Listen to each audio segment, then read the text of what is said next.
Mechanics have told you that your Toyota will easily last 200,000 miles, but this is only true if you avoid making critical mistakes in the first 5 years of owning your car.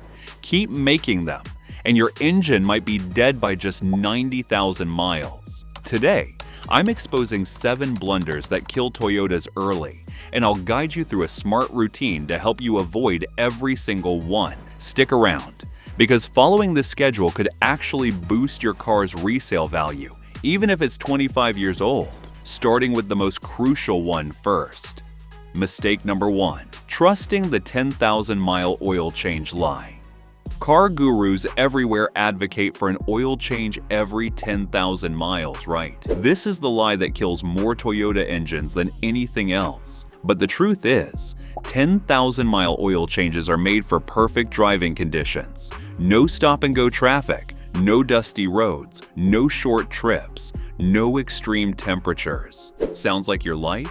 I didn't think so. I run an automotive shop that works only on Toyota and Lexus. You know who I see most often with ruined engines? People who followed that 10,000-mile advice. Engines burning oil, clogged VVTi systems, spark plugs fouled up, oil control valves choking, all because the oil was changed too late. And don't fall for those fancy oil bottles promising 15,000 miles. Let me ask you something. When your engine blows up, is the oil company going to replace it? Nope, they'll disappear like smoke. But the mechanic? Yeah.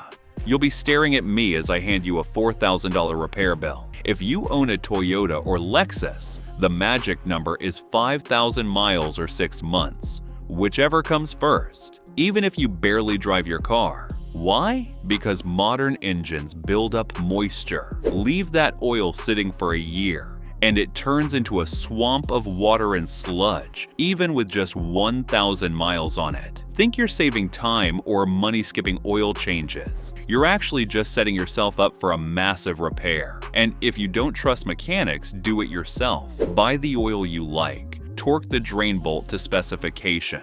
No upsells, no stripped threads, no problems. But whatever you do, don't wait 10,000 miles. Next is another most common routine that new drivers mess up.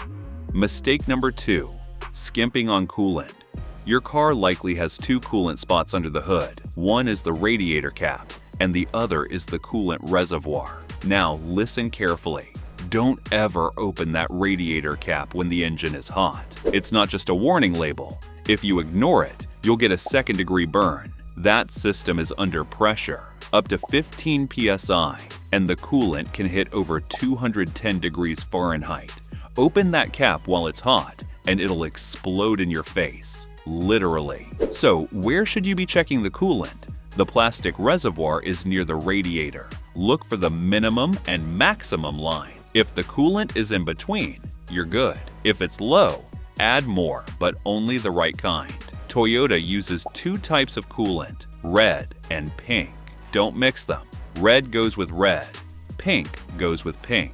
Mixing them turns your coolant into a chemical mess that can corrode your engine from the inside. And yes, both work fine on their own. Just stick with what your Toyota came with. Oh, and don't get smart by topping it off with water, even distilled. That's another common disaster. Toyota coolant is pre-mixed. If you keep adding water, you're just watering down its protection. Before long, your cooling system isn't doing its job. Now you're dealing with overheating, warped heads, and maybe a blown engine. If your coolant's dropping, don't just top it off and pretend it's fine. Find the leak, fix the problem, then refill with proper coolant. Mistake number 3. Believing transmission fluid lasts forever. Let's talk about transmission fluid, and let's not sugarcoat it. Toyota says it's a lifetime fluid, but let's be real. Whose lifetime are we talking about here? Because if you think that means never changing it, you're setting your transmission up for a slow and painful death. Here's the truth no one tells you. Toyota doesn't say never change it. They say under normal driving conditions. But we've already established that normal doesn't exist. You're sitting in traffic, towing loads, hitting potholes, driving in heat or cold. That's not normal. That's real life.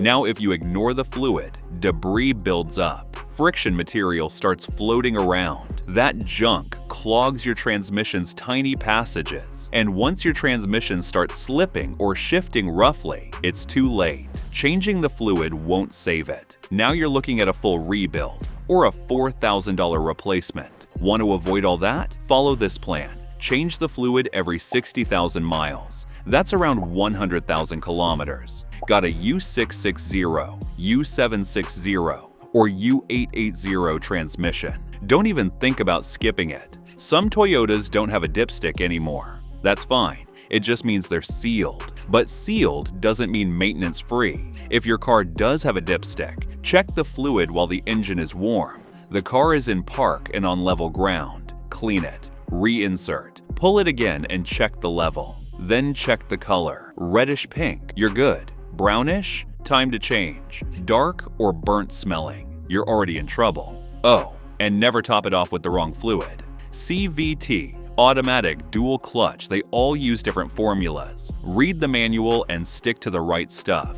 If you made it this far, then consider liking this video, giving it a thumbs up, and subscribing to my channel. This helps me bring you more honest car advice. Mistake number 4, ignoring your brake fluid. Let's talk about brake fluid because most Toyota owners don't, and when they finally do, it's usually after their ABS system throws a tantrum or their brakes start fading downhill. So, do you know brake fluid is like a sponge? It soaks up moisture from the air over time, and when it's full of water, it boils, especially under hard braking. That leads to a soft, spongy pedal, longer stopping distance, or worse, complete brake failure. That's not just scary, it's expensive. Modern Toyotas with ABS and electric parking brakes are super sensitive.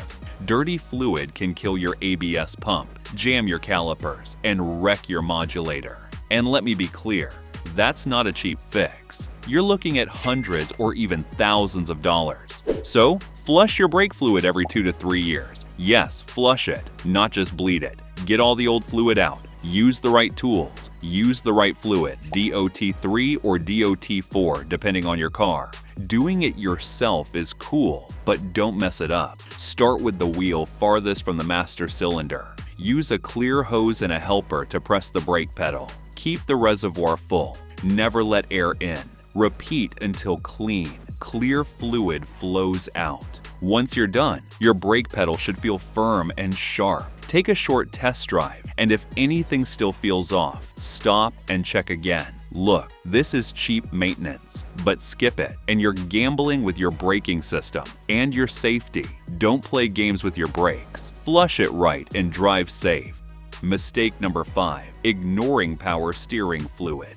Let's clear something up right away. Not all Toyotas need power steering fluid anymore. Why? Because most modern models use electric power steering. No fluid, no leak, no mess. But if your Toyota has a hydraulic system, then yeah, this applies to you. Pop the hood and look for a reservoir labeled power steering. You'll see hot and cold markings on the side. Check the fluid based on your engine's temperature. Now pay attention here. If the fluid is low, they just top it off and move on. Wrong move. Low power steering fluid usually means there's a leak, and leaks don't fix themselves, they get worse. Hear a whining noise when turning the wheel? That's your car screaming for help. Keep driving like that, and your power steering pump will get wrecked. And no joke, that's a $500 to $1,000 repair. So if you hear whining, stop, check the fluid, top it off with the correct type, but don't stop there. Just keep monitoring it.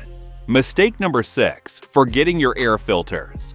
Next up are air filters. And no, we're not just talking about the one for your engine. There are 2 you need to care about. The engine air filter, under the hood. The cabin air filter, usually behind the glove box or under the hood. Let's start with the engine air filter. This thing protects your engine from dirt, dust, and debris. A clogged filter chokes your engine, meaning poor fuel economy and sluggish performance. What most people do is they wait until it's visibly black before changing it. But by then, it's already suffocating your engine. Find the air box, usually a black plastic case with clips. Pop it open and look at the filter.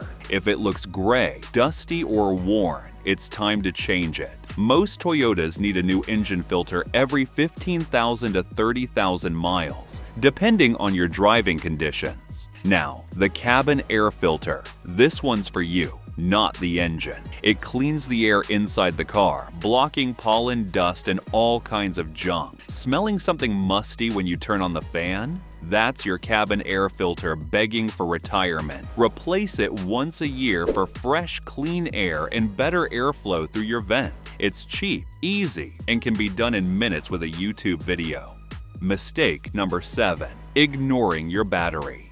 Let's settle this once and for all. If your Toyota won't start or struggles to crank, it's probably not a mystery. Your 12-volt battery is either weak or dying. Modern Toyotas rely heavily on that little battery under the hood. It powers everything: your lights, radio, dashboard, and more importantly, your starter. If the voltage drops too low, your car's not turning over. Period. Want to avoid surprise breakdowns? Test your battery regularly with a basic multimeter. Ignition off. Red leads to positivity. Black leads to negative. Reading below 12.4 volt? Your battery's on the way out. Start shopping now before it leaves you stuck in a parking lot. Where most people mess up is they ignore the gunk building on top of the battery. That greasy layer? It's vapor residue. And yes, it drains your battery even when the car is off. Here's what you should do. Wear gloves. Spray the top of the battery with water. Wipe it with a microfiber cloth, then throw the cloth away. Got white crust on the terminal?